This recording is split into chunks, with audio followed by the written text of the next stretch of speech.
Bapak Ibu sekalian yang ada di mana saja Anda berada. Saat ini saya Petrus dari Kim PC 1000 dan juga kameramen kita Bang Heli dari Kim Airlangga. Kami hari ini berdua akan berbincang terkait dengan apa yang terjadi di RW 8, apa saja yang dibuat, apa saja yang telah dilakukan, dan bagaimana pengembangan selanjutnya, dan lain sebagainya. Nah, istimewanya hari ini kita ada kedatangan tamu spesial juga. Namanya Pak Fajar Effendi, beliau adalah Ketua RW 8. Selamat pagi Pak. Selamat pagi Pak Petrus. Kabar baik Pak? Pagi. Alhamdulillah baik. Alhamdulillah. Pak, kita mau tahu sedikit tentang profil daripada wilayah RW 8. Bisakah Bapak kita akan tentang profil di wilayah ini? Jadi kalau profil kampung kita nih Pak, kan kita punya apa ya? Punya sekitar 602 kakak, 1671 jiwa, dan dari 6 RT. Ya.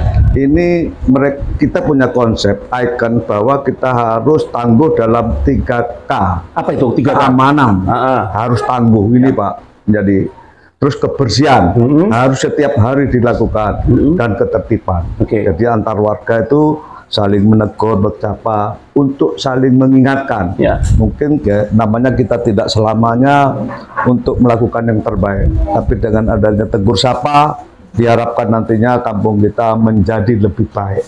Gitu Pak. Berarti ada semacam satu kata kalau kita bisa katakan kepedulian ya Pak ya? Wajib Pak. Wajib itu wajib. Sudah ya. Wajib. Jadi kepedulian itu nantinya akan menjadi satu karakter, menjadi budaya kampung. Mudah-mudahan bisa dicontoh oleh kampung lain. Nah, terkait dengan kampung Surabaya hebat yang dicanangkan oleh pemerintah Kota Surabaya, apa yang Bapak bisa formulasikan atau ceritakan tentang terkait dengan apa yang terjadi di kampung ini Pak secara global? Sebetulnya banyak hal Pak yang sudah kita lakukan. Sebetulnya kita mencoba, tapi yang pertama sekali yang kita harus ajak itu adalah warga. Partisipasi warga inilah yang menjadi tolok ukur, menjadi momentum untuk membangun satu wilayah ataupun kampung. Misalnya tentang pengelolaan sampah, kesehatan, kader lingkungan, tanaman toga, produksi UMKM, kesehatan warga, itu harus mencakup semuanya. Jadi prinsipnya kita tidak bisa melakukan secara parsial. Nggak bisa hanya fokus ini, nggak bisa. Kita harus secara menyeluruh dapat melakukan segala hal bersama-sama warga. Tapi tidak lupa peran dari Pemkot, peran dari kecamatan dan kelurahan dalam mensupport semua kegiatan ini. Gitu Pak. Jadi dalam hal ini kerudukan ya Pak ya? Kerudukan ya, harus bersama-sama dan wajib ya? Wajib. Nah Pak, di dalam program ini kan Bapak juga dalam kesehariannya dari warga ini, apa saja yang sudah dilakukan? Khususnya dalam kehidupan bergotong royong, membangun desa atau membangun kelurahan ini mencapai suatu hal yang lebih baik lagi. Yang jelas kami awali adalah dari kita, untuk kita dan oleh kita Pak. Apapun dilakukan harus itu prinsipnya. Misalnya prinsip kebersihan itu kami selain setiap RT melakukan, kami juga melakukan setiap minggu itu di greenhouse. Bagaimana setiap RT membawa perwakilannya untuk melakukan bersama. Bukan hanya itu, misalnya tentang kesehatan, tentang kematian, tentang UMKM, tentang puspaka, banyak kegiatan program.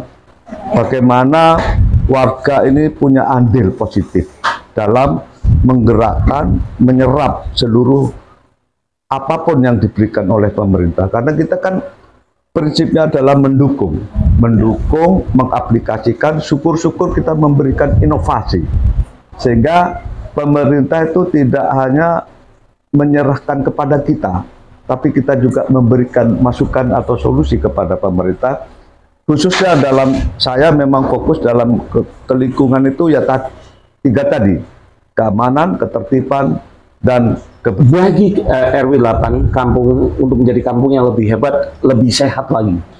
Kita sudah ada bukti Pak sebetulnya. Kita pertama di kampung kita tuh tidak ada stunting. Artinya sudah terlepas. Yang kedua, kita punya balita yang ikut pertandingan, insya Allah juara. Bukan juara, sedang mengikuti lomba. Walaupun mereka secara prinsip itu mengalami kekurangan secara kesehatan, tapi mereka masih bisa tampil. Yang ketiga, ada yang karena kepedulian warga, partisipasi warga itu telah, sini ada Ibu Sri Supartini Pak. Ya. Umurnya 102 tahun. 102 tahun ya. Dan begitu umur 100 tahun, Pak Armuji sendiri sudah melihatnya. Oke. Artinya kesehatan warga itu tidak boleh bergantung pada dirinya, tapi kita semua harus terlibat. Bagaimana kesehatan itu dibangun oleh kebersamaan, kebersihan dengan kebersamaan, semua harus bersama.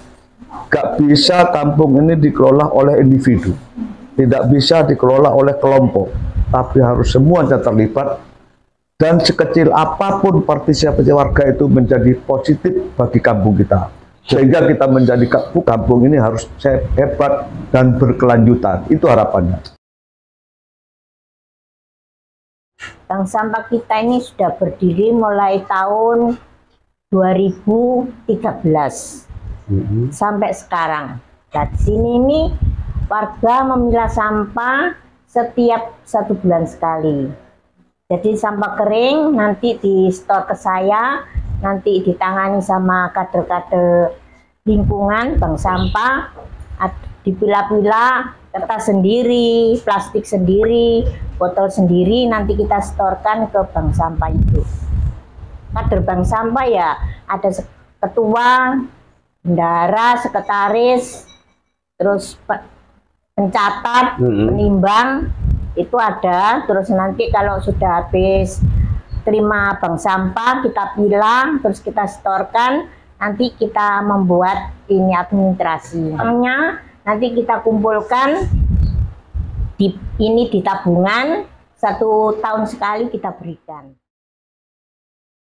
Untuk posyandu di RW 8 itu alhamdulillah jumlah bayinya juga lebih banyak juga daripada bulan-bulan kemarin. Kalau bulan-bulan kemarin sekitar 35, sekarang ada 41. Ada balita baru itu pada bulan Juni. Dan itu merata di setiap RT ada balitanya. Balita itu dari RT 1, RT 2, RT 3, RT 4, RT 5 sampai RT 6 semuanya ada balitanya. Dan alhamdulillah hampir 75 sekitar 80% lah itu bisa hadir. Kalau mau imunisasi biasanya nanti ibu balitanya minta perujukan, terus nanti didampingi dari kadernya tersebut. UMKM kami sedikit-sedikit sudah mulai berjalan, dan kami sudah bisa melayani untuk kantor kelurahan, juga untuk warga-warga yang ada hajatan. Alhamdulillah sudah mulai berpesan pada kami. Alhamdulillah ada manfaatnya, juga bisa membantu teman-teman yang sedang kesusahan, misalnya putus kerja, terus dia sekarang bikin nasi bungkus, dititipkan ke kita, juga membantu itu juga, meningkatkan ekonomi masyarakat juga. Kalau saya khususnya menangani masalah bantuan, seperti misalnya bantuan sembako, bantuan dari PKH, itu yang di cover kelurahan. Namun RW sendiri juga pernah mengadakan bantuan sembako yang dari warga untuk warga. Terus untuk yang bantuan alat dengar itu di cover dari Dinas Sosial itu 2 orang. Hari Sabtu kerja bakti dilakukan hari Sabtu dari PKK RT 1 sampai 6 karena besok paginya ada kegiatan senam. Saat terjadi COVID tahun 2021 sampai dengan tahun 2022 itu dari RW 8 mengadakan bakti sosial, sumbangan berupa lumbung pangan dari warga untuk warga, keluarga yang terdampak COVID. Pembagiannya dilakukan dalam 1 minggu sekali, berupa bahan pangan pokok.